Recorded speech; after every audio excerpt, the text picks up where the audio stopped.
Hello dear student, welcome to AEC plus powered by advance engineering classes. दोस्तों, MCQ की series में जहां हम लोग पॉलिटी की बात कर रहे हैं, आज हम लोग पहुंच चुके हैं हमारे इंपॉर्टेंट सेशन की ओर। और आज हम लोग बात करने वाले हैं इलेक्शंस इन इंडिया के बारे में, यानी भारत में जो चुनाव होते हैं या जो चुनाव कराने वाला चुनाव आयोग होता है, इलेक्शन कमीशन की बात करें तो आज हम लोग इस वाले चैप्टर से कुछ क्वेश्चंस करने वाले हैं। मैं आशा करता हूं कि आपको ये क्वेश्चंस जरूर पसंद आए होंगे और अभी भी जो नए क्वेश्चंस मैं आपको बताने वाला हूं, इससे भी आपको ये लगेगा कि हमने जो पढ़ा है क्वेश्चंस लगातार उन्हीं चीज़ों में से आते हैं। और जितने भी क्वेश्चंस आप करोगे लगभग आपके वीडियो में जो पढ़ाया गया है उसके द्वारा ही वो क्वेश्चंस बनते हैं। एक बार जरूर डिटेल में पढ़े, उसके बाद MCQ लगाए। पहला क्वेश्चन हमारा है, the chief election commissioner can be removed from the office during emergency by. The chief election commissioner can be removed from office by during emergency by। क्षमा करें, ये थोड़ा सा इसमें मिस हो गया। तो the chief election commissioner can be removed from his office during, कब उसको या कहां से उसको हटाया जा सकता है। जब किसी इलेक्शन कमीशन यानी चुनाव आयोग के कमिश्नर जो होते हैं ना, उनको अगर हटाना है, कि कमिश्नर को हटाना है, कितने होते हैं? पहली बात तो ये टोटल 3 होते हैं। अगर 3 में से चीफ की बात करें तो चीफ वाला जो होता है वो मेन होता है। एक जो चीफ इलेक्शन कमीशन होता है उसको बोलते हैं CIC, चीफ इलेक्शन कमिश्नर। इसको हटाना तो कैसे हटा सकते हैं? पहली बात तो ये कि क्या चीफ इलेक्शन कमिश्नर को हटाया जा सकता है? तो बिल्कुल, भारत में किसी को भी हटाया जा सकता है। ऑप्शन पढ़ लेंगे, समझ में आ जाएगा। मुख्य चुनाव आयोग को हटाने का तरीका क्या है? A, both houses of the parliament by 2/3 majority in each house. क्या पहला ऑप्शन सही है? दोनों सदनों मतलब लोकसभा और राज्यसभा अगर 2/3 बहुमत से बिल पारित कर दे तो क्या उनको हटा सकते हैं? पहला ऑप्शन आपका। दूसरा ऑप्शन है, the same procedure which applies in case of removal of supreme court. Supreme court के जज को हटाने की जो प्रक्रिया इस्तेमाल की जाती है, क्या उसी प्रक्रिया से हटाया जाता है? या option number C, the president of India in consultation with the chief justice of India. देश के राष्ट्रपति खुद ही हटा देंगे अगर वो भारत के न्याय सुप्रीम कोर्ट के जज से बात कर ले तो। क्या ये ऑप्शन है? या option number last, the president on the advice of council of minister, मंत्रियों से पूछ के हटा देंगे? बिल्कुल नहीं, ये बहुत इंपॉर्टेंट पोस्ट है, देश में फेयर इलेक्शन करवाने होते, ये दो तो बिल्कुल नहीं हो सकते। रही बात ऊपर के 2 की, तो कई बार आप किताब पढ़ लोगे तब भी आपको ये कंफ्यूजन बना रहेगा कि सर हमने प्रोसेस तो बिल्कुल पढ़ी है कि चीफ इलेक्शन कमीशन को हटाते कैसे, और उस प्रोसेस में बिल्कुल लिखा हुआ है कि लोकसभा और राज्यसभा जो है वो 2/3 बहुमत से पास करेगी तो हट जाएगा। लेकिन एक्चुअल में हम लोग क्या पढ़ लेते हैं? हमको जो पढ़ना चाहिए वो की बजाय हमने पूरे लाइन तो पढ़ ली, लेकिन जो लिखा है वो क्या लिखा हुआ है? लिखा ये है कि सुप्रीम कोर्ट के जज को हटाने की जो प्रक्रिया है उसी प्रक्रिया से चुनाव आयोग को हटाते, सुप्रीम कोर्ट की प्रक्रिया से। भले ही वो प्रक्रिया ऊपर वाली प्रक्रिया ही जैसी क्यों ना हो, लेकिन जो आंसर होगा वो क्या होगा? जो लिखा है उसी को हम लोग आंसर मानते हैं कि सुप्रीम कोर्ट के जज को हटाने की जो प्रोसेस है उसी प्रोसेस से इनको हटा सकते हैं। हाँ, वो प्रोसेस में 2/3 लिखा है, लेकिन खाली 2/3 से काम नहीं होगा, उसके पहले कार्रवाई भी तो होती है। कब लाते हैं, क्यों लाते हैं, कारण क्या होगा, कितने लोग उसको लेकर के आएंगे, लोकसभा में लाया जाएगा, राज्यसभा, पूरी प्रोसेस है ना। तो इसलिए आपको प्रोसेस पर जाना है। The same procedure which is used या apply in case of removal of supreme court जजेस। दूसरा है, what is the tenure of chief election commissioner of India. Bharat के जो चीफ इलेक्शन कमिश्नर होते हैं CIC, उनका कार्यकाल कितना होता है? क्या 5 साल होता है? During the pleasure of president, राष्ट्रपति के प्रसाद पर्यंत रहते हैं क्या? प्रसाद पर्यंत बिल्कुल नहीं रहते, ये तो हो ही नहीं सकता। तो 5 साल नहीं है। क्या 6 साल है? और till the age of 65 year which is earlier. 6 साल या 65 साल तक है, या फिर 5 साल और 65 साल है।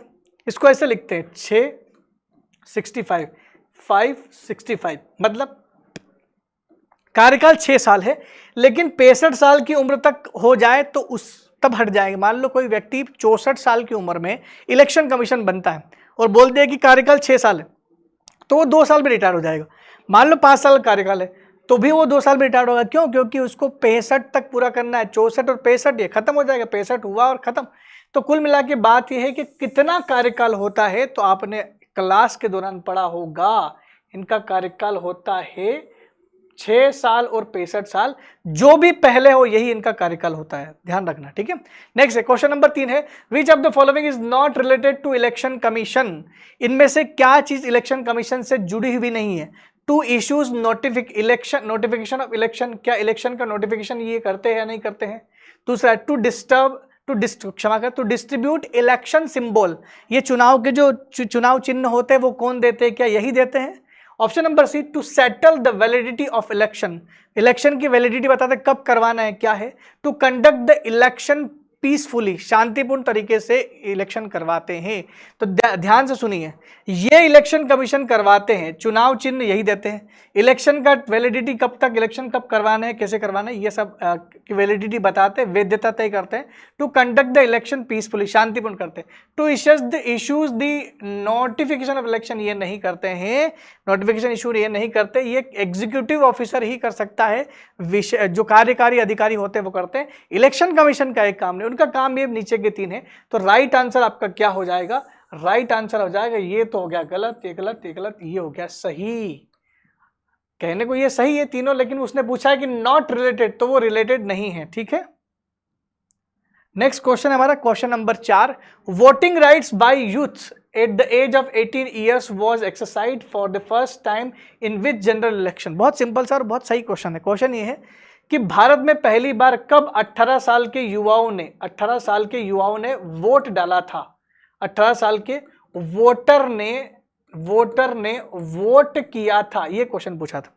इसका आंसर यहां से निकलेगा कि भारत में 61वां संविधान संशोधन करके भारत में पहली बार तो ये किया गया था कि 21 साल की उम्र को घटा करके 18 साल किया गया था 1988 में। लेकिन 1988 में चुनाव नहीं हुए। ये पूछ रहा है कि कौन से चुनाव में इन्होंने इसका इस्तेमाल किया, अपने वोटर ने 18 साल के वोट ने चुनाव में कब वोट, तो जब इलेक्शन होंगे तब। राजीव गांधी साहब की सरकार थी, उन्होंने ये सिस्टम लेकर के आए। तो राजीव गांधी का कार्यकाल पूरा हुआ था 1989 में, 1989 में, और तब चुनाव हुए थे और चुनाव भी हार गए थे। 1989 में पहली बार 18 साल के युवाओं ने भी वोट में हिस्सा लिया था या इलेक्शन में हिस्सा लिया था। Right answer is 1989। The right to vote in India is, right to vote India में वोट देने का अधिकार, मतदान का अधिकार किस प्रकार का अधिकार है, ये ध्यान से सुनना।